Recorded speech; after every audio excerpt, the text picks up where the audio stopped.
रहे हैं जिन्होंने आज लोकतंत्र के महापर्व को भी सेलिब्रेट किया, इन्होंने अपना मतदान भी किया और ये देश के लोकतंत्र में एक अपना जो मताधिकार होता है, इससे भी युवाओं को एक नई दिशा देने के क्षेत्र में एक नई कदम भी है। इसके साथ-साथ इस रोहतास पूरे जिले के लिए एक नई उपलब्धि लेकर हमारे साथ मनीष जी जुड़ रहे हैं। मनीष जी, अपना पूरा एड्रेसिंग कीजिएगा हमारे ऑडियंस को। लेकिन हमें जो जानकारी मिली है वो ये जानकारी मिली है कि आप अपने शिक्षा के क्षेत्र में भी एक कदम और आपने बढ़ाया, अपने परिवार का नाम बढ़ाया, जिले का नाम बढ़ाया। उसकी जानकारी पूरी विस्तृत हमें दीजिएगा, चूँकि हमको पता नहीं है कि आप कौन से क्षेत्र में कौन उपलब्धि लिए हैं। लेकिन हमें जो जानकारी मिली है, आप सत्येंद्र जी के लड़के हैं। रसूलपुर शिक्षा के क्षेत्र में अभी जिस तरह से परचम लहरा रहा है, उसमें सारा श्रेय और क्रेज आप जैसे युवाओं को ही जाता है। तो हमारे ऑडियंस को ये बताने की कोशिश कीजिएगा कि आज आपने लोकतंत्र को कैसे सेलिब्रेट किया, मतदान किया और देश के जो एक सही दिशा देने के क्षेत्र में होता है लोकतंत्र, मतदान और आप जैसे युवाओं का बड़ा योगदान होता है। मेरा पूरा नाम डॉक्टर मनीष मंजुल है। मैं अभी तक कोलकाता में रहता था और अभी इस साल मैंने मई में जो एग्ज़ाम हुआ था, institute of national importance super speciality exam होता है। मेडिकल के फील्ड में आप स्पेशलाइजेशन के बाद जब सुपर स्पेशलाइजेशन करने जाते हैं तो उसके पहले ये एक एंट्रेंस एग्ज़ाम होता है।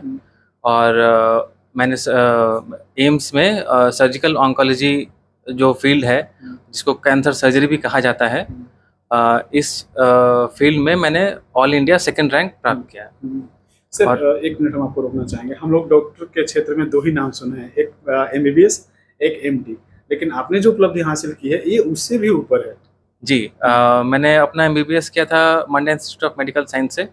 ऑल इंडिया पीएमटी क्लियर किया था मैंने 2008 में। उसके बाद वहाँ पे 2013 में इंटर्नशिप कंप्लीट करने के बाद मैंने अपना एमएस किया जनरल सर्जरी से Bardhaman medical college west Bengal से 2015 से 2018। उसके बाद वहाँ पे बॉन्ड था, 1 साल का बॉन्ड किया। फिर प्राइवेट प्रैक्टिस के बाद टाटा मेडिकल सेंटर है कोलकाता में, जो कैंसर का बहुत ही बड़ा सेंटर है कैंसर ट्रीटमेंट के लिए। तो वहाँ पे मैंने 2 साल 4 महीने के लिए फेलोशिप किया। उसके बाद पिछले महीने मैंने ये एम्स सुपर स्पेशलिटी का एग्ज़ाम दिया सर्जिकल ऑन्कोलॉजी में ही, क्योंकि जो मैंने एक्सपीरियंस और एजुकेशन प्राप्त किया था टाटा मेडिकल सेंटर से, मैं उसको और आगे लेके जाना चाहता था। तो इस एग्ज़ाम में मेरा ऑल इंडिया रैंक सेकंड आया है। और इसके बाद मैं एम्स दिल्ली में सर्जिकल ऑन्कोलॉजी में एमसीएच करने जा रहा हूँ। ये जो आपने उपलब्धि हासिल की है, अगर इस क्षेत्र में आपके पीछे अगर कोई युवा जाना चाहता है, कितना घंटा मेहनत करना पड़ता है, कितना हार्डवर्क करना पड़ता है, और आपने जब लक्ष्य को तय कर लिया है, उस लक्ष्य की ओर सही दिशा में जाने के लिए कौन कौन सी चीज़ें होती हैं जिसको आपको एकदम सामने से होकर गुजरना पड़ता है? जैसे कि मैंने बताया कि मैंने अपना पहला जो एग्ज़ाम है ऑल इंडिया पीएमटी का 2008 में क्लियर किया था। तो ये जर्नी जो है, ये सफ़र बहुत लंबा होता है। डॉक्टरी की पढ़ाई बहुत लंबी होती है। सबसे पहले ये बात को समझना होगा कि कोई भी चीज़ तुरंत हासिल नहीं होता। अगर किसी भी क्षेत्र में बड़ा आदमी बनना हो या फिर कोई एक्सपर्ट बनना हो किसी भी क्षेत्र पे, तो उसके लिए उसमें आपको समय देना पड़ेगा। वो 10 साल हो सकता है, 15 साल हो सकता है, 20 साल हो सकता है, आपके क्षेत्र के अनुसार। जो सर्जरी है वो वैसे ही बहुत वास्ट है और उसके लिए बहुत एक्सपीरियंस चाहिए होता है। तो इस वजह से 16 साल तो ऑलरेडी मैं इस फील्ड में दे चुका हूँ। अभी और 3 साल एमसीएच होगा, तो लगभग 20 साल लगते हैं एक सुपर स्पेशलिस्ट बनने में। एक अच्छा सुपर स्पेशलिस्ट बनने में 20 साल के करीब लग जाता है।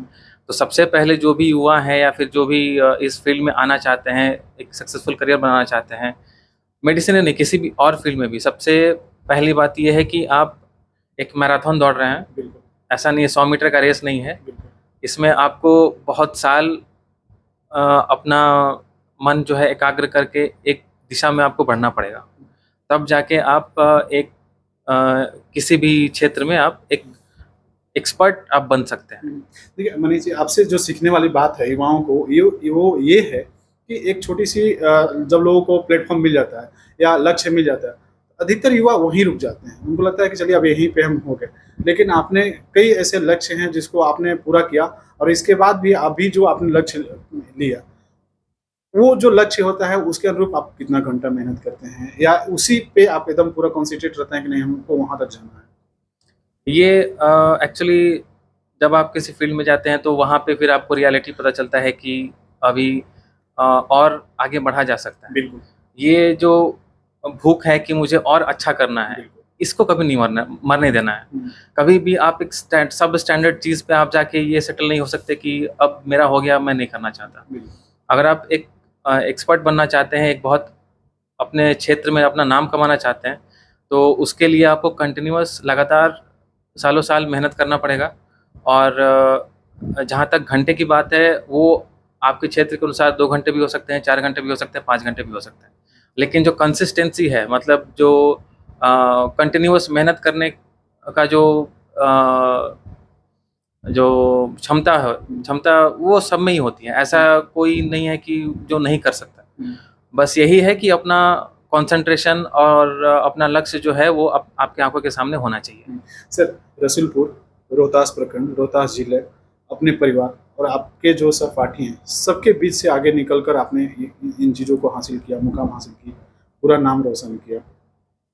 अब जो है आपके पीछे जो युवा जो काम कर रहे हैं, या उनको लक्ष्य लगता है आपसे जो लोग इनकरेजिंग होंगे, लगेगा कि नहीं मनीष जी के पीछे हमको भी जाना चाहिए, उनके लिए क्या संदेश होगा? संदेश यही होगा कि जैसे हमारे पहले जो लोग थे, मतलब जो पुरानी हमारी संस्कृति थी, उसको कभी नहीं भूलना चाहिए। अपनी संस्कृति अपने जगह से हमेशा जुड़े रहना चाहिए, तभी आप किसी भी क्षेत्र में आगे बढ़ पाएंगे। आज के ज़माने में जो आपको हर चीज़ तुरंत लेने का जो एक शुरू हो गया है ट्रेंड, उसको पहले कम समय में मुझे सब कुछ मिल जाए, वो वैसा नहीं होता। आज के ज़माने में भी वैसा नहीं होता। भले 1-2 आप देखते हो यूट्यूब या फिर वो सब करके लोग उनको लगता है कि हमने बहुत कुछ हासिल कर लिया, लेकिन वो सब कुछ टेम्पररी होता है। अगर आप सही में समाज में एक डिफरेंस बनाना चाहते हैं, एक कुछ बदलाव लाना चाहते हैं, या फिर किसी चीज़ के लिए किसी के लिए कुछ अच्छा करना चाहते हैं, तो आपको मेहनत करना पड़ेगा। इस लक्ष्य के पीछे पेशेंस भी मायने रखता है क्या? बहुत, बहुत ज़्यादा। पेशेंस बहुत चाहिए इसके लिए, क्योंकि आप हर मोड़ पे आपको लगेगा कि अब इससे मेरा काम हो गया, इससे ज़्यादा बढ़ने की ज़रूरत नहीं है। लेकिन अगर आप एक जगह सैटिस्फाइड हो जाएंगे तो आप कभी भी उसके ऊपर नहीं जा पाएंगे। वो जो भूख है हमेशा बेहतर करने का, वो कभी नहीं मरना चाहिए। परिवार को और आपने जो चीज़ें हासिल की, उसमें जो आपके मोरल हाई हुए, आपके माताजी, आपके पिताजी, चाहे आपके जो घर में पारिवारिक सदस्य हैं, माँ बहनें हों, किनको सबसे अधिक ये श्रेय देना चाहेंगे आपके मोरल को हाई करने में, या ओवरऑल पूरे परिवार? मेरे पूरे परिवार को। मेरे माता पिताजी तो हमेशा उन्होंने मुझे सपोर्ट किया है। कभी ये नहीं कहा कि अभी हो गया, अभी छोड़ दो, पढ़ाई और नहीं करनी है। हमेशा सपोर्ट किया है, बोला है कि अगर तुम और बढ़ना चाहते हो तो हम हर तरह से सपोर्ट करेंगे, तुम आगे बढ़ो। तो ये मेरे लिए बहुत बड़ी बात थी।